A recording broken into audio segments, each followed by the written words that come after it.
नमस्कार दोस्तों, स्वागत है आपका। आज मैं आपको बताने वाला हूं कि गूगल क्लास रूम में से आपको गूगल फॉर्म कैसे भरना है। इसके बारे में आज मैं आपको संक्षेप में जानकारी देने वाला हूं। सबसे पहले आप गूगल ब्राउज़र में जाइए, वहां ओपन कीजिए। फिर आप ऑलरेडी साइन इन होंगे, ठीक है। तो यहाँ पर जाकर के आपको क्या करना है, ये देखिए, ये क्लासरूम वाला जो है इसको क्लिक करना है। जैसे आप इसको क्लिक करेंगे तो आपका गूगल क्लासरूम ओपन हो जाएगा। मान लीजिए कि आपको 10 स्टैंडर्ड में कोई असाइनमेंट भेजना है, तो आपको क्या करना है, इसको मान लीजिए कि 10th या 10 सी, मेरे दो सेक्शन मैंने ऐसे बनाए आपको दिखाने के लिए, डेमो के लिए। मान लो 10 ए को मैं क्लिक करता हूँ। अब यहाँ पर मुझे असाइनमेंट भेजना है, तो मैंने क्या किया, क्लास वर्क, इसको क्लिक करूंगा और सीधा क्रिएट में जाऊंगा। क्रिएट को जैसे क्लिक करता हूं तो इसमें आप देखिए क्विज असाइनमेंट आता है, इसको हमें क्लिक करना है। अब इसको मैंने जैसे क्लिक किया तो ये देखिए, ये ये पूरा ओपन हो जाएगा। यहाँ पर टाइटल डालना है, आप कोई भी एक टाइटल लिख दीजिए। मैं यहाँ पर लिख देता हूँ XYZ, ठीक है। ये टाइटल है आपका, जो भी टाइटल होगा। उसके बाद इंस्ट्रक्शंस आप लिख सकते हैं कि भाई सारे प्रश्नों के उत्तर दीजिए, राइट ऑल आंसर्स। तो ये सारे आपको इंस्ट्रक्शन जो भी देना है दे सकते हैं। आपको लगता है कि यहाँ पर मार्क्स लिखने चाहिए कि हम इस असाइनमेंट के लिए कितने मार्क्स रखे, तो उसको भी आप यहाँ पर ऐड कर सकते हैं। उसके बाद आपको क्या करना है भाई, इसको टॉपिक तो हमने दिया नहीं है, तो नो टॉपिक है, उसको क्लिक करेंगे। जैसे इसको क्लिक करेंगे करेंगे तो यहाँ कोई ऑप्शन तो दिया नहीं था हमने पहले से, तो क्रिएट में चले जाते हैं। क्रिएट में जाकर के मैं इसको नाम दे रहा हूँ XYZ, ठीक है। ये मेरा टॉपिक तैयार हो गया है। टॉपिक में कोई मैंने टाइटल दिया, आप चाहे तो और भी दूसरा कोई टॉपिक लिख सकते हैं। उसके बाद आपको लगता है कि भाई आपको यही सेम टू सेम चीज 10th ए के साथ 10th सी में भेजना है, तो यहाँ पर जाइए फॉर के और वहां पर क्लिक कीजिए, और ये यहाँ क्लिक करेंगे तो दोनों सेक्शन में ये चला जाएगा। पॉइंट्स आपको कितने देने, मान लो आपको 10 क्वेश्चन देने हैं और एक क्वेश्चन के लिए 10 पॉइंट्स देने, तो 100 रखिए। लेकिन आपको लगता है कि नहीं, ये कुछ ज़्यादा ही हो रहा है, एक क्वेश्चन के लिए एक पॉइंट है, तो 10 रख दीजिए, ठीक है। और आपको लगता है कि भाई बच्चे 3 दिन के अंदर इसको जमा करें या 4 दिन के अंदर, एक हफ्ते के अंदर, तो नो ड्यू डेट जो है उसको क्लिक कीजिए। और यहाँ नो ड्यू डेट जो लिखा है उसको जब आप क्लिक करोगे तो ये पूछेगा कि भाई ये कब तक चाहते हैं। मान लीजिए कि आज कितनी 9 तारीख है, आप इसको 15 तारीख कर दीजिए, ठीक है। और टाइम जो है ये 11:59, 15 तारीख की रात का बताया कि इसके बाद ये ब्लॉक हो जाएगा। और आपको लगता है कि नहीं, बच्चे जब चाहे तब कर सकते हैं, तो आपको ये कुछ करने की जरूरत नहीं है। यहाँ पर इस बात का ध्यान रखना है, फॉर में आप जब दो क्लास सेक्शंस को का चयन करते हैं, तो असाइनमेंट में जब आप जाओगे तो ये शेड्यूल नहीं होता है। ये शेड्यूल कब होता है मैं ये भी बताना चाहता हूँ, जब आप कोई एक सिंगल क्लास का चयन करते हैं और फिर यहाँ पर आप फिर से जाइए तो देखिए शेड्यूल आता है। मान लीजिए आपको एक ही सेक्शन में भेजना है असाइनमेंट, तो आप शेड्यूल में जाइए और शेड्यूल में जाकर के ये सारी चीजें आप शेड्यूल कर सकते हैं। लेकिन इसको अभी मत कीजिए, मैं बताऊंगा तब आपको करना है। ये सबसे अंतिम में काम करना है। और मान लीजिए कि आपने दो सेक्शंस यहाँ पर चयन किए हैं, तो शेड्यूल तो नहीं आएगा। तो आपको क्या करना है, सेव एंड ड्राफ्ट को करना है। लास्ट में असाइन करोगे तो क्या हो जाएगा कि ये ब्लैंक क्विज वाला सेम टू सेम चला जाएगा। वो बच्चे बोलेंगे सर आपने तो कुछ हमें भेजा ही नहीं, इसलिए असाइन का अभी मत दबाना। ये उस दिन दबाना है जिस दिन आपको ये भेजना है, ठीक है, जब दो सेक्शन आप चुनते हो। लेकिन एक ही सेक्शन है तो आप शेड्यूल भी कर सकते हैं।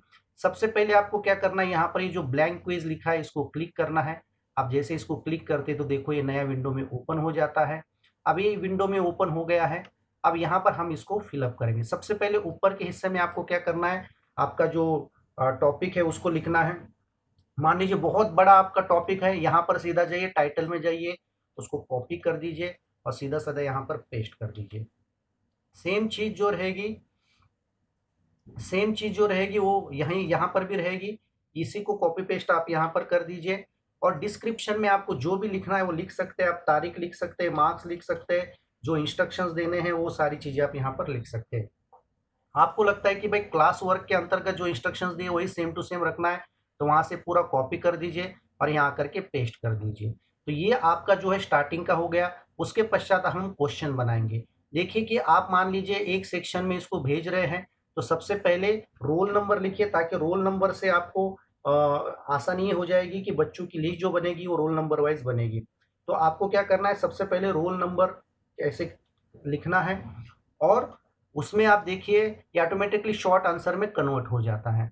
उसके पश्चात नंबर कहाँ तक, तो मान लीजिए बच्चे कंफ्यूज ना, आप भी कंफ्यूज ना हो, तो यहाँ पर देखिए इस नंबर जो है उसको क्लिक करना है। आप इसको जैसे ही क्लिक करते हैं तो जो ये होल नंबर है उस होल नंबर को आपको क्लिक करना है और उसके पश्चात यहाँ पर जो रिक्वायर्ड का बटन है इसको आपको दबाना है। आप इसको जैसे ही दबाते हैं तो ये कंपलसरी क्वेश्चन बन जाता है। तो ये रोल नंबर ये लिखेगा, उसके बाद उसका नाम, नाम के लिए क्या करना है, ये जो प्लस का चिन्ह आप दबाते हैं तो दूसरा आ जाता है। ठीक है, तो इसमें आपको क्या करना है, नेम लिखना है और जैसे आप नेम लिखोगे तो ये शॉर्ट आंसर में ऑटोमेटिकली कन्वर्ट हो गया है और उसके बाद वो अपना यहाँ पर नाम लिख देगा। ठीक है, इसको भी रिक्वायर्ड में कर दीजिए। अब इसके पश्चात आपको और भी एक चीज है, आपको लगता है भाई सेक्शन भी लिखना चाहिए बच्चों ने, क्लास सेक्शन, तो उसको भी आप बना सकते हैं यदि आप बनाना चाहे तो। उसके बाद आप देखिए यहाँ पर क्वेश्चन नंबर 1, आपको 1 नंबर लिखना है तो लिखिए, नहीं लिखना है तो भी चल जाएगा। ठीक है, तो और यहाँ पर आपको आपने मान लीजिए कोई भी एक आध ऐसे क्वेश्चन बना दिया, हिंदी में, संस्कृत में, इंग्लिश में। ठीक है, ये मैं ऐसे ही टाइप कर रहा हूँ। यहाँ पर एक क्वेश्चन बनाया, क्वेश्चन बनाने के पश्चात यहाँ पर देखिए मल्टीपल चॉइस ऑलरेडी लिखा है। यदि आपको लगता है नहीं बच्चों ने लिखना चाहिए, वहाँ टाइप करना चाहिए, तो यहाँ बहुत सारे है, शॉर्ट आंसर है, पैराग्राफ है, मल्टीपल चॉइस है, चेक बॉक्सेस है, डाउन डाउन है ना, फाइल अपलोड भी किया जा सकता है इसमें। ये बहुत सारी चीज़ें मैं आपको अभी यहाँ पर बस मल्टीपल चॉइस का बता रहा हूँ। यहाँ पर आपको क्या करना है, सिंपल तरीके से यहाँ पर ऑप्शन चुनने हैं। जैसे मैंने यहाँ पर ABC लिखा है, फिर मैं जैसे एंटर दबाता हूँ तो दूसरा आ जाता है BCD और फिर एंटर करके मैं तीसरा दबाता हूँ तो CDE। ठीक है, अब क्या हो गया कि भाई इसमें से कौन सा सही है, आपको बच्चों को चेक करते समय ऑटोमेटिकली पता चले, इसके लिए क्या करना है, आंसर की पे क्लिक करना है। जैसे आप आंसर की पे क्लिक करोगे, मान लो फर्स्ट नंबर का है तो उसको क्लिक कर दीजिए आप और पॉइंट दीजिए, उसको 1 पॉइंट दीजिए और डन को दबा दीजिए और रिक्वायर्ड को दबा दीजिए यदि ये कंपलसरी क्वेश्चन है तो। ठीक है, तो इसी तरीके से आपको क्या करना है, सारे के सारे बनाने हैं।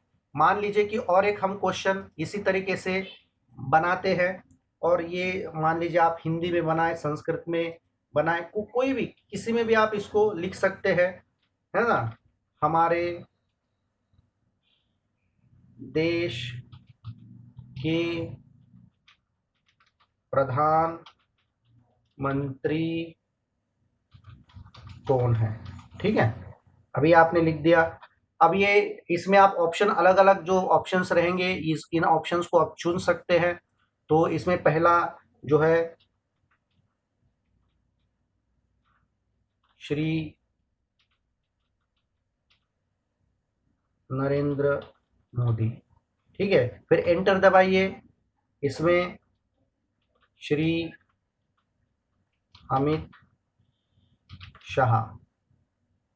ठीक है, और उसके बाद फिर एंटर दबाइए और इसमें आपको जैसे श्री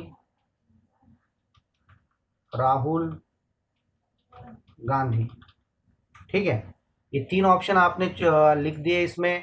अब इसमें आपको क्या करना है, फिर आंसर की में जाना है, आंसर की में जाकर के फिर आपको सही आंसर को चूज करना है, एक पॉइंट देना है और डन को दबाना है। मान लीजिए आपको लगता है कि आपको अलग अलग टाइप के क्वेश्चंस बनाने हैं तो उसके लिए बहुत ज़्यादा टाइम लगेगा, आप उसको यहाँ पर देख करके कर सकते हैं। फिर प्लस का दबाइए, फिर अगला आएगा, ये ऐसा चलता रहेगा, रिक्वायर्ड को जरूर दबाना है। तो ये हो गए आपके क्वेश्चंस। अब इसमें ऊपर के साइड में जब आप देखोगे तो ये आंख वाला चिन्ह दिख रहा है और एक सेटिंग वाला है। तो सबसे पहले आप सेटिंग में जाइए, जब सेटिंग में जाओगे तो लिमिट टू 1 रिस्पॉन्स को क्लिक करने से क्या होगा कि एक बच्चा एक ही बार रिस्पॉन्स कर पाएगा, बार बार नहीं कर पाएगा। आप बच्चों के ईमेल चाहते हैं तो यहाँ क्लिक करने से उसका ईमेल भी वो मांगना चालू कर देगा। एडिट आफ्टर सबमिट, यदि इसको आप करोगे एडिट आफ्टर सबमिट को, तो बच्चा अपने गलत जवाब को सही करने के लिए सक्षम रहेगा, उसको एडिट कर पाएगा। और आपको लगता है कि सी summary charts and text responses, बच्चे भी ये सारी चीज़ें देखें, ये आप चाहते हैं, या आप उसको पूरा समरी वो देखना चाहते हैं तो इसको क्लिक कीजिए। फिर जैसे आप प्रेजेंटेशन में जाते हैं कि शो प्रोग्रेस बार, इसको करोगे तो प्रोग्रेस बार आपको दिखाई देगा। शफल क्वेश्चन ऑर्डर, आपको लगता है कि आपने 10 क्वेश्चन दिए और वो शफल होते रहे, हर एक के पास जाएंगे तो शफल होते हुए जाए, तो आप यहाँ पर क्लिक करोगे तो शफल होते जाएंगे। और ये क्विज में जो दिया है इसको वैसे के वैसे रखें, इसमें ज़्यादा कुछ चेंजेस ना करें। उसके बाद यहाँ पर सेव को दबा दीजिए, ठीक है। अब आपको लगता है कि भैया सही है गलत है, कैसे हम चेक करें, तो ये आंख वाला जो चिन्ह है, इस आंख वाले चिन्ह को आप क्लिक कीजिए। जैसे आप क्लिक करोगे तो बच्चों को कैसे दिखाई देगा उसका एक नमूना आपको आता है, तो आप इसको पहले फिलअप करके देख लीजिए। जैसे मान लीजिए रोल नंबर 1 मैंने यहाँ पर लिखा है, आपको अब उसके बाद नाम लिख दीजिए। मैं यहाँ पर नाम लिख रहा हूँ। उसके पश्चात इसके जो आंसर्स है वो आंसर्स आपको क्लिक करने, जैसे मैंने यहाँ पर कर दिया, ठीक है, दूसरे इसमें और इसमें भी कर दिया। अब बच्चे भी ऐसे ही करेंगे, उसके बाद सबमिट का बटन दबाएंगे और सबमिट का बटन दबाने के बाद उनको तुरंत स्कोर भी दिखाई देगा व्यू स्कोर में। जैसे व्यू स्कोर में चला जाता है तो ये देखिए उसको ऐसे इस तरीके से दिखाई देगा कि आपके 2 में से 2 अंक प्राप्त हुए हैं। और ये यहाँ पर देखिए आंसर आपके दोनों सही है, यदि गलत है तो गलत बताएगा और यहाँ पर वो मार्क्स भी दिखा देगा। तो इस तरीके से ये जब पूरा सही हो जाए, आपको मैं बताना चाहता हूँ ये ऑटोमेटिकली सारा सेव हो जाता है। अब आपको देखना है कि भाई उसने मेरे पास कैसे भेजा है और उसको कैसे चेक करना है। तो ये आगे रिस्पॉन्सेस जो दिया है उसको क्लिक कीजिए। जैसे आप इसको क्लिक करेंगे तो यहाँ पर आप देखिए समरी पूरी आ जाती है, ठीक है। ये समरी यहाँ पर आ जाएगी, ये सारे बच्चों की समरी देख सकते हैं। क्वेश्चंस वाइज भी आप चाहे तो देख सकते हैं, इंडिविजुअली हर एक को देखना है तो वो भी देख सकते हैं। और आपको लगता है कि भाई इसको डाउनलोड करना है मुझे, है ना, सारे बच्चों का एक जगह पर एक्सेल शीट में डाउनलोड करना है, तो ये 3 बिंदी जो है उसको क्लिक करेंगे तो इसमें देखिए डाउनलोड रिस्पॉन्सेस आता है, उसको आप क्लिक कीजिए। तो ये क्या हो जाएगा कि ये बोल रहा है कि भाई ओपन विथ या सेव फाइल, आप सेव फाइल में चले जाइए और ओके को दबा दीजिए। जैसे ये पूछेगा कि कहाँ सेव करना है, मैं डेस्कटॉप पे इसको सेव करता हूँ, ये सेव हो गया है मेरा, ठीक है। या कभी कभी यहाँ पर ही आ गया, देखो यहाँ पर आ गया है। आप लेकिन गूगल क्रोम में करोगे तो कि नीचे के साइड में आ जाता है, फर्क कोई ज़्यादा खास नहीं है। ये देखिए फाइल यहाँ पर है, ये फाइल मैंने ओपन की है और जैसे ही फाइल को ओपन करता हूँ तो यहाँ पर ये सारी की सारी डिटेल्स यहाँ पर आएगी। देखिए ये रोल नंबर 1 यहाँ पर लिखा है, रोल नंबर 1, ठीक है। और उसके पश्चात ये मेरा नाम आ गया है। उसके पश्चात यहाँ पर देखिए ये ऊपर क्वेश्चन आता है और उसका आंसर आता है। तो ये सारी चीज़ें आएगी और यहाँ पर ये जो फॉन्ट्स दे ये भी सारी चीज़ें आपको दिखाई देगी। ये मैंने हिंदी में टाइप किया इसलिए ये दिखा रहा है, इस तरीके से दिखा रहा है, लेकिन इसका आंसर भी दिखा रहा है और इसके मार्क्स भी दिखा रहा है। आपको तो मार्क्स से मतलब है, इसका पूरा टोटल करने का फिर एक सिस्टम रहता है, उसको आप टोटल करके इसके सारे टोटल को भी देख सकते हैं। इसके पश्चात आपको क्या करना है, क्लास वर्क में चले जाना है। क्लास वर्क में जाने के बाद फिर आपको यदि तुरंत भेजना है तो असाइन को दबाइए। आपने 2 क्लासेस किए तो शेड्यूल तो नहीं कर पाओगे, तो आपको क्या करना है, सेव एंड ड्राफ्ट को क्लिक करना है। जैसे आप सेव एंड ड्राफ्ट को क्लिक करते हैं तो ये सेव हो जाता है। अब आपको क्या करना है कि जिस दिन भी आपको इसको भेजना है तो बहुत आसान तरीका है, इसको ओपन करना है, ठीक है, उसी क्लास में जा कर के, और यहाँ जो 3 बिंदी है इसको क्लिक कीजिए। इसको क्लिक करके एडिट में जाना है और एडिट में जा कर के आप देखेंगे यहाँ पर ये असाइन का बटन है। इस असाइन बटन को आप जैसे ही दबाओगे तो ये बच्चों के पास चला जाएगा। तो ये पूरा की पूरा मैंने बताया दोस्तों। यदि आपको अच्छा लगा है तो कमेंट करें, लाइक करें, शेयर करें और आप अपने अन्य शिक्षकों के पास भी इसको भेजने का कष्ट करें। धन्यवाद दोस्तों, नमस्कार।